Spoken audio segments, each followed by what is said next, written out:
ECAfrica100, connecting entrepreneurs on the African continent and beyond. Profiling 100 entrepreneurs in 100 days. Tune in as we amplify African excellence with your host, Vanessa Perumal, on Africa Business Radio. Hi guys, this is Vanessa Perumal. ECAfrica100 is the project we're on. As mentioned numerous times, as we do the show day in and day out, 100 entrepreneurs in 100 days started as a vision 14 years ago. And today's guest, Sheila Pires. Sometimes I call her Sheila when I can't find her on my email. You know, she's actually been linked to me for the last 14 years because the work we do at JT Communications was always future building and storytelling. And in South Africa, it's very rare to have a relationship as a South African with a Pan-Africanist right down your road. And so why I always enjoyed meeting Sheila, because she's always so Pan-African in her thinking. So even when you meet with her, you're not sure whether you're going to talk about West Africa, North Africa, East Africa. And so as a storyteller, Sheila, thank you so much for coming to the show today. And I'm dying to know what you think of all of this, because I'm on the other side generally. Tell us your name and what you do. Well, I'm Sheila Pires. I'm a radio and television presenter. How do I say your surname? Pires. Pires. Yeah, so I produce and present radio and television programs. And one of my passions is actually to look at the African story and women's issues, or rather issues relating to women throughout the continent. So if you watched Good Morning Africa, in South Africa it was on our channel. We have a bouquet satellite channel called DSTV. Yeah. But I know Good Morning Africa was around the continent in most African countries. Sheila, That's right. About 54 countries. So when you Google her surname is Pires. Yeah. And Sheila, we're going to put some podcasts and YouTube clippings if we can find on this podcast. Okay. But Sheila is somebody you probably know. Tell us about the transition, TV, radio, Mozambique. How does this all come together? So, Vanessa, I started radio when I was very young. I think I was about 4 or 5 years old back in Mozambique. Yes, I used to do the children's program because I was part of the orchestra of Radio Mozambique. So, playing for the orchestra and going on Saturdays for children's shows and also playing for the band. So you're a musician? Well, I played musical instruments. I played a little bit of the piano and a lot of the bass melodica, which lots of artists today use the melodica as like a sig tune type of instrument. But I started radio back in the days in Mozambique. And then I took a long break when we came to South Africa, like seriously long break. And eventually I found myself back again on radio, only this time was Catholic radio. And, you know, Catholic radio, and you think, how do you link secular matters with religion? And I thought, you know what, we're all human beings at the end of the day. And whatever happens outside the Catholic Church affects us one way or the other. So this is where you're at right now? Yes. So this is very much a business show, and it's about entrepreneurship. Can I just go back a little bit? Were you earning an income stream as a radio presenter? Is that what you're saying? That's exactly what I'm saying, as a radio presenter and producer as well. Because you have a skill. And guys, if you're listening in, you know, by now we should be zoning in and mastering what we're good at and what we're not. So in this particular series, we can see 2 journalists on the show. Exactly. And I'm impressed by your skills. Right? I actually enjoyed the podcast. I didn't realize more than other parts of journalism. So you're able to earn an income stream, and more so easily now in a digital era, because you can just set up your own podcast station. That's so true, hey? And I think lots of media people, personalities are going into that line, you know, have your own podcast on the side and still have your daily job if you want to, depending on how successful you are doing podcasts on the side. But in my case I'm very fortunate to work for a radio station that also has all these interviews that I do available on podcasts. So my listeners can always go back and listen to it should they miss. But mind you, with the television aspect, when I was doing Good Morning Africa, we also had this access to some of these videos online. If you were to log onto our website or to our Facebook page, and you'd find us there. what I like about Sheila's work, because I know it quite well, she packages well, she researches well. And simple things like telephone numbers when you're doing interviews, making sure you get the spelling correct of names. These are simple skills to learn, Sheila. True. Before I go to the Pope, and you've just come back from Rome and all of that stories, I want to quickly understand, how do you master producing, presenting, researching as a skill in one person? Plus you also MC from time to time, you sit on panels. Tell us some of those kind of things that you do in your career, and what exactly would you call yourself? I would call myself a woman, because that's what women do. We multitask.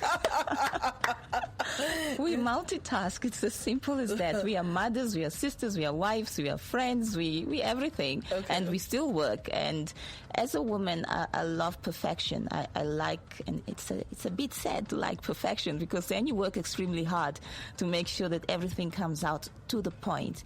And I think over 14 years working in the media industry, both television and radio, that has taught me to be passionate about my work, pay attention to detail, number one, pay attention to detail, and always be friendly, be patient, and be respectful, because, you know, the person you're interviewing, whether she's Mrs. South Africa or just the maid next door, that person is important and has a lot to share, especially women. And that's something that I've learned over the years, that we have so many women just here in South Africa. We have so many women who are doing great things for our communities, but they can hardly get their stories on primetime media.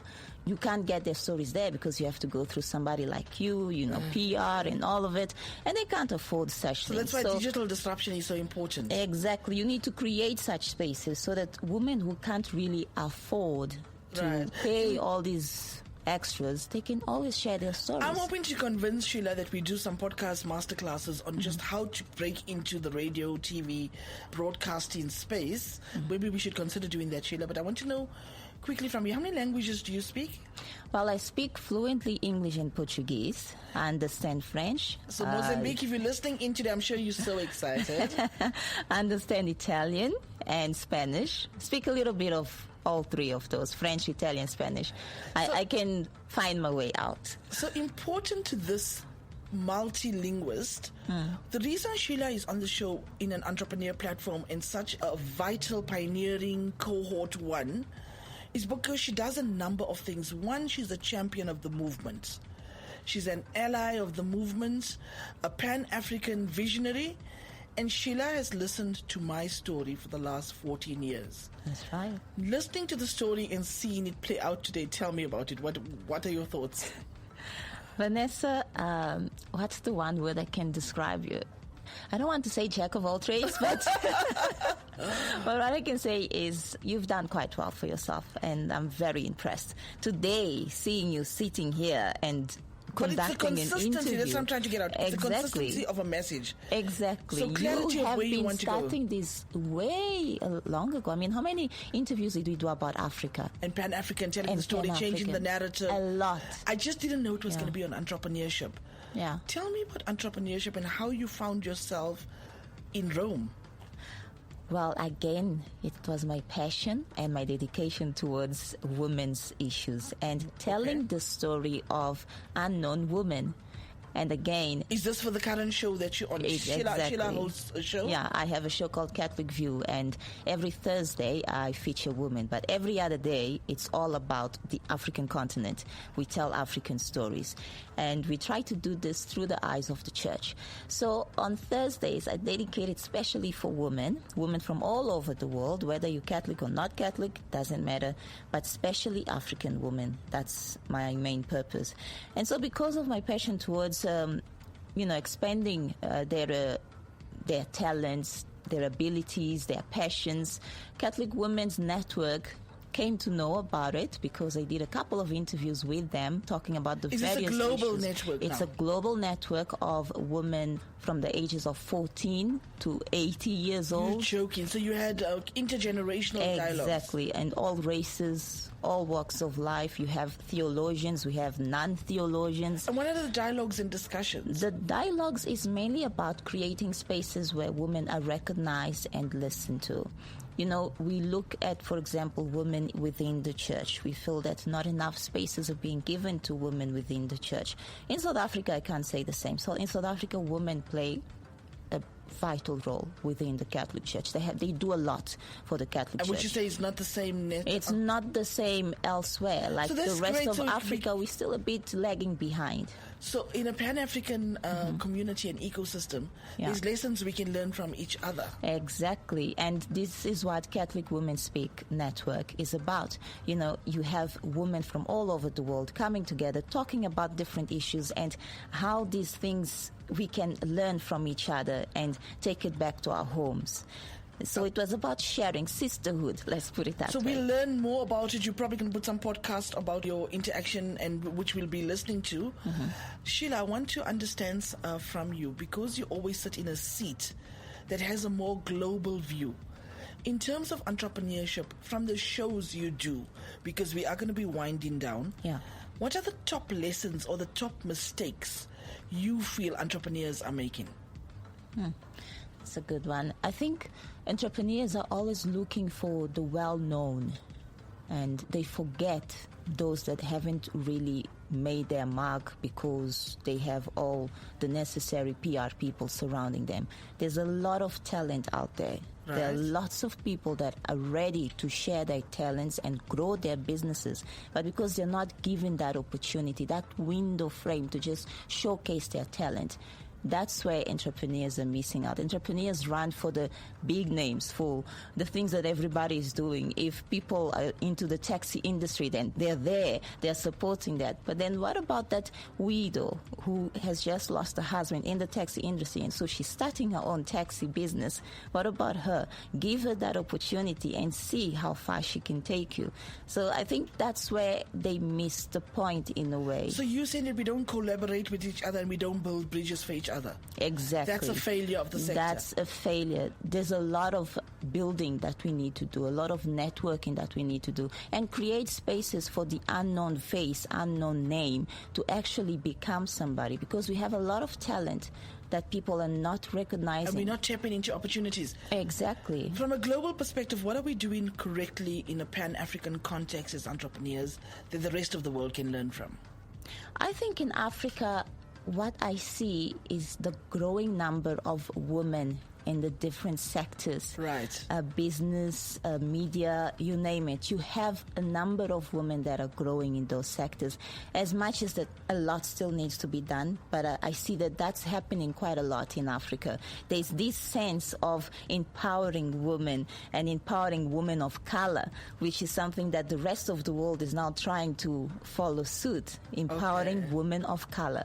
What I've learned from Sheila, we spoke mostly from a Catholic perspective today, but wherever you're listening to on the continent, you know, we have interfaith, intergenerational women networks. I think the opportunities for us to work together and build bridges is what we're strong at, but we should just push that boundaries to penetrate and take each other forward and create market spaces. There you go. Is that correct? There you go. That's exactly it. We need to make more of those. And I tell you, the amount of talent we have, hidden talents that we have, this continent would be a better place, a much, much better place. So because this is a podcast, I'm going to hope when Sheila's podcast goes on to tell you some of the disruptions she's transforming, because she's an innovator, she's a go-getter, she has a vision with this 100 entrepreneurs in 100 days, and we're going to announce it soon. But how do we find you, Sheila?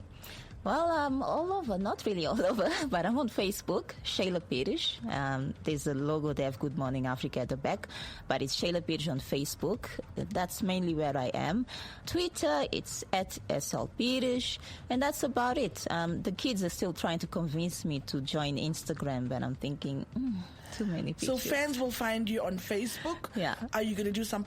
I'm hoping you do some YouTube clippings or some a new TV show, you know. Are you going back into television soon?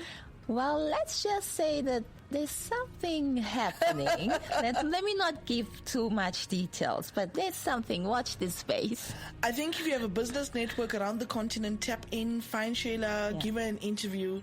She makes a fantastic guest. Thank you for joining us. Thank you for having me. 100 entrepreneurs in 100 days. Hashtag ECAfrica100. Thank you for the conversations. I must say, I like the pearls of wisdom today about how short-sighted we can be as entrepreneurs when we're chasing the big things. Vanessa Perumal is my name. Keep on downloading the podcast, send your comments in, and thank you so much for tuning in.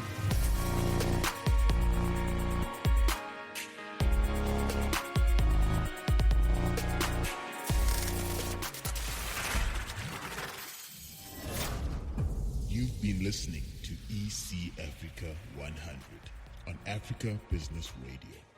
Join the conversation. Hashtag ECAfrica100.